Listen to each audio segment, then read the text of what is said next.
Il Minecraft Live è arrivato, ci ho reactato, non vi dico nient'altro, bentornatissimi, vi dico qualcosina, ha qualcosa a che fare col mare, magari qualche ritorno, Vabbè, ovviamente si sa, il drop del Copper Golem è vicino, però passiamo alla reaction, ma prima di iniziare, like e iscrizione, e noi passiamo alla reaction, forza, let's go! Hi everyone, my name is Agnes and I'm the game director for Vanilla Minecraft. And the main reason we make Minecraft is to spread as much happiness and inspiration as possible. We want to bring smiles, and the game drops gives us a chance to do so more often and in a sustainable way. And I find that really precious. So far this year we have released 2 game drops and we got 2 more on the way. First is the Copper Age, which many of you might be familiar with. And a bit later in the show, we will be revealing an entirely new drop with features you haven't seen before, including a new mob. But more on that in a bit. First, let's take a closer look at the Copper Age, a drop you will be playing very soon. In fact, it's coming next week. Like many of you, the shells are one of my favorite features from the Copper Age. And when we first started to think about the concept, I was mainly excited about the very convenient hotbar swapping. But since then, we have seen players using it in so many creative ways we didn't think about, like furniture and lots of neat architectural details. I actually dusted off my very dear architectural dictionary to be able to talk about all these clever uses of the shelf. So I now know what words like entablatures, frieze, and pilasters are. But we don't have time for all this architectural terminology. Let's hear from our lovely devs.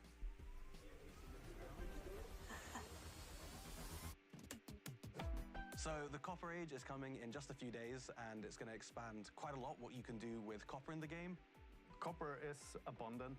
I always find, much more copper than I do coal or iron or other precious materials when mining. So we always saw copper as a decorative block, and that's exactly what players have been using it for. They've been building amazing statues and amazing cities, amazing buildings. But now we're going to introduce some more uses for copper. Now we can use it to craft tools, armor, and also the copper golem, which I'm very excited about. It'll be the first mob made out of copper. So the copper golem is a new sort of friend to have in your base who's going to go through and help you organize your very messy chests, if you're anything like me. Move items from the copper chest you put things in into nearby normal chests with similar items in. So the copper golem, it's pretty small. It's a lot smaller than the iron golem. But my favorite thing is the way we've animated it, with its limbs like clicking around and the way its head turns. I absolutely love it. And it's really cute now with the eyes lighting up when it's active, the noises it makes. In my head, it sounds way more like a beep boop robot than it actually does in the game, but it's like... What really adds the cherry on top is the sound effects from Sandra.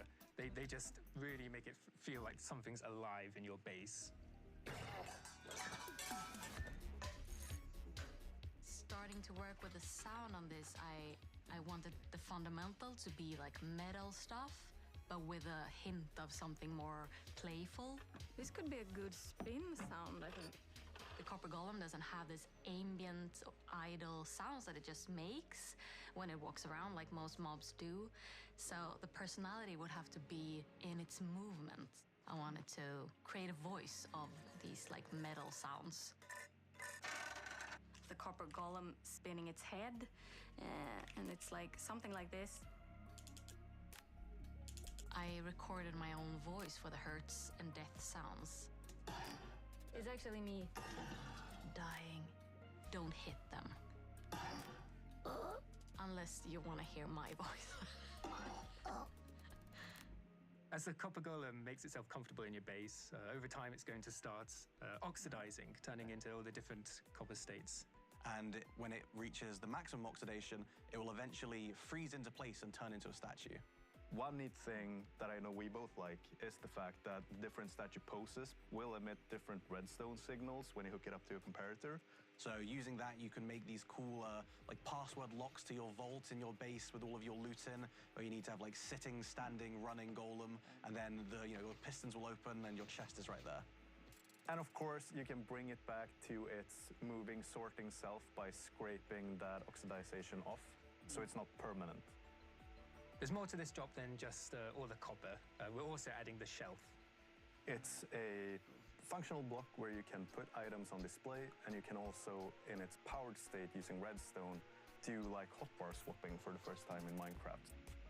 We wanted players to be able to display all their treasures and trophies, similar to an item frame, but then you'd always want to take those items down, so that's why we added the powered shelf for swapping with the hotbar.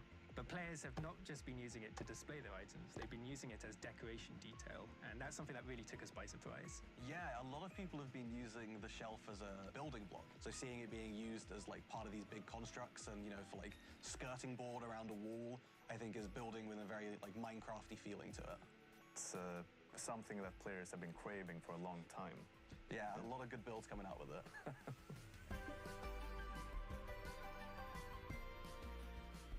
The Copper Age is just days away, and with this we want to sort of fulfill copper as a full material tier, adding armor, weapons, tools. And it's introducing, dare I say, the new cutest mob in the game with the Copper Golem. Oh, Now it's time to reveal a brand new, unseen game drop that we are planning to release later this year. These features can make traversing the Minecraft world more varied, interesting, and fun.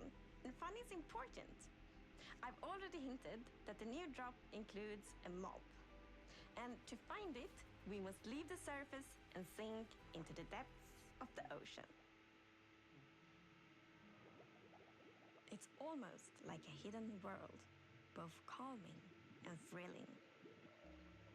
Down here, among shipwrecks and seagrass, our creature drifts in stillness. Its shape and color might remind you of a shell that already exists in Minecraft. The drow seem to be particularly fond of it. It might take some underwater exploration, but if you're lucky, you will see one of these floating into view. The Nautilus.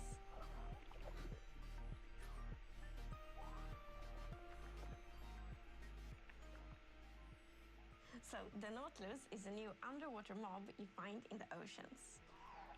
It has a very cool motion. It sort of uses its tentacles to propel forward, and it has a similar movement to the Happy Gas, so it has an abrupt turn. It's like the Happy-Gast of the seas. Whoa. There's one thing in particular that is really cool, I think, with the Nautilus, and that is that you can tame it, and when you have tamed it, you can ride it. Yes, the Nautilus is a mob you can ride on, and in order to do that, you first need to tame it, and you use pufferfish. And then you need to put on a saddle, and then you can control it just how you fly around with the Happy-Gast, but underwater instead, of course. While you are riding the Nautilus, you get the super cool effect, the Breath of the Nautilus effect. Which means that you can be on the Nautilus without having to get oxygen, because it pauses the oxygen bar. You're on your Nautilus and you can build like your underwater base, and yeah, you're gonna be safe. So the Happy Gas made it easier to build in the skies, and the Nautilus will make it easier to build underwater. I can see players doing triathlon races with the various mounts, Happy Gas, horses, Nautilus. Yeah, and jumping over rings and stuff like that. Yeah, just like that. Yeah. So it's gonna move in the direction you're looking at, right? The direction you're aiming your camera. But not only that, you can also dash while you are riding the Nautilus, which means that the Nautilus will like dash forward, which is super cool underwater. Like it allows you to get around faster. So if you are, for whatever reason, looking straight out of the surface, you will jump out of the water and then afterwards back down again. Which is very fun to do. Don't do it near land. No. And there is Nautilus armor, so you can put on armor on your Nautilus. For example, you can have like a golden Nautilus armor and a diamond Nautilus armor. There is also a zombie Nautilus. The zombie Nautilus is green compared to the regular one, which is like normally a bit more orange, more golden. The zombie Nautilus spawns with a drowned on top of it, so it's quite scary.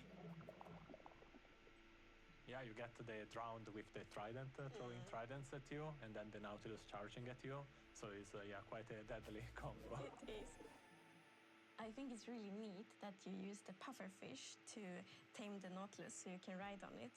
And if you have two tame Nautiluses nearby each other, and once you feed it, they will produce a baby Nautilus.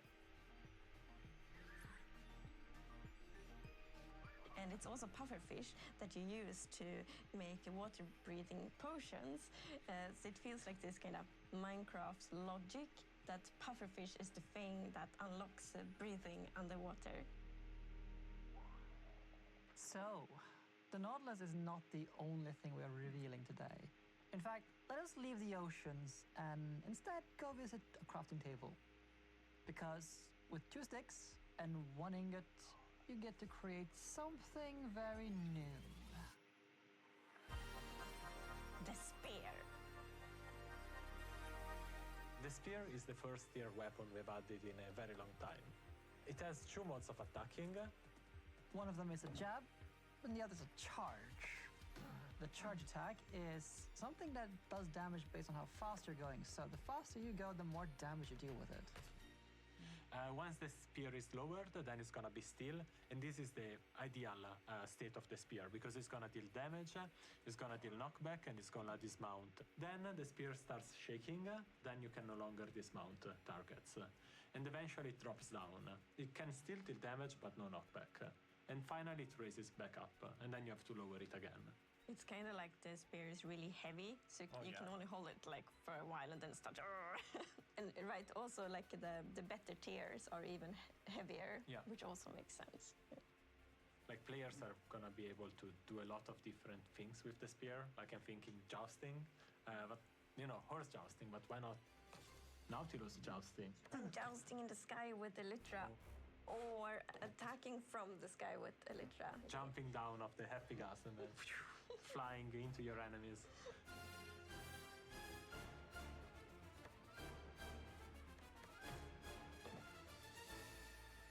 So like thanks to the dash attack and all the timing and like the velocity and the angle, this definitely is a weapon that requires some like training and skill to be really good at, which I think is really fun. It adds a depth and I think it's gonna unlock a lot of really interesting PvP opportunities, for example. You're not the only ones who get this new weapon. So the zombie horse now spawn with the zombie holding a spear in its hand. And the zombie horse will also spawn for the first time in survival mode. So it's already pretty dangerous going around at night, but now there's gonna be one more danger, because there's gonna be zombies with spears on zombie horses. Zombie squared, a lot of zombies.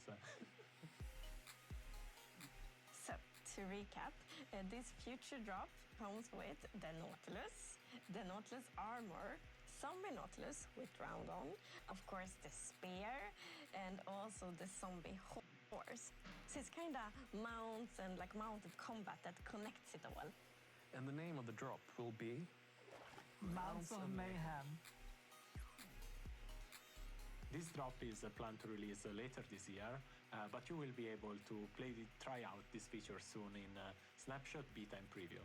You will think about it and then to see kind of what you all do with all these features when you can playtest them.